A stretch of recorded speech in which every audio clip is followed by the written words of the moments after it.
la prise en compte de la dignité de nos citoyens. Le Mali vient de faire un communiqué aujourd'hui même pour appliquer la réciprocité parce que les États-Unis ont changé les conditions de visa pour le Mali en imposant entre 10 000 et 20 000 $ pour tout ressortissant malien qui demande de visa. Bon, donc je crois que nous travaillons, on n'a pas les mêmes objectifs que ceux-ci. Moi-même, je suis né de la migration. Par prisme ou par défaut, par biais, je vois plus de bénéfices que de peur. Je comprends des dirigeants européens ou autres qui voient ça comme une menace, mais c'est leur problème.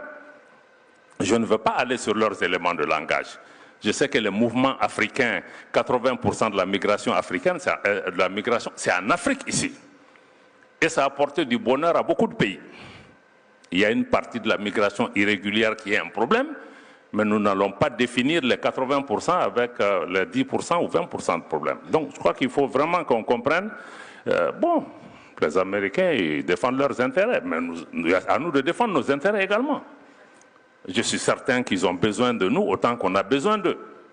Donc je crois que ça, je vais dire ça sans aller, mais peut-être le Burkina pourra revenir en détail sur cette question.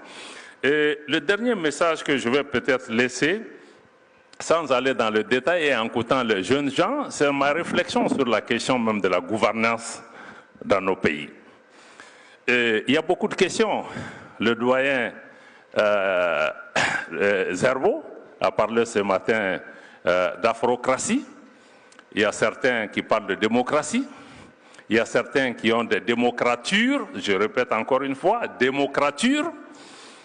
Il y a d'autres qui ont d'autres systèmes de gouvernement. Je crois que le champ doit être ouvert. Mais comme l'a dit l'ancien leader chinois, Deng Xiaoping, peu importe qu'un chat soit gris ou noir pourvu qu'il attrape la souris. Et je crois que c'est ce qui est important pour nous et pour nos jeunes gens. Il faut que nos gouvernements soient efficaces, il faut que nos gouvernements répondent aux attentes de nos populations.